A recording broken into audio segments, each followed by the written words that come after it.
डर डर लागेको छ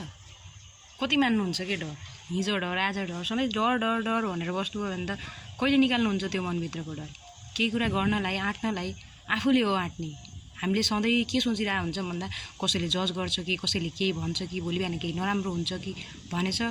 डराएको छ जेमा पनि डर मिसाइदिएको छ कि त्यो आफ्नो मनभित्र डर मिसाइदिएको छ र केही पनि गर्न सकिरहेको छैन तर त्यस्तो होइन साथी यहाँ कसैले पनि केही जज गरिरहेको छैन भनेर चाहिँ अगाडि बढ्नुपर्छ डर सो त हराउँछ डरलाई फर्स्ट अफ अल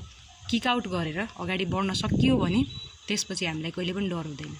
एउटा कदम अगाडि सार्नै पर्छ त्यो डर भनेर लाज भनेर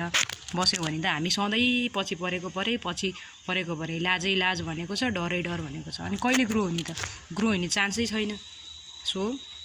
यो मनभित्रको डरलाई हटाएर आफैले आफैलाई एउटा पर्मिसन दिएर अगाडि बढ्न पर्छ प्रेरित गर्नुहोस् अरूलाई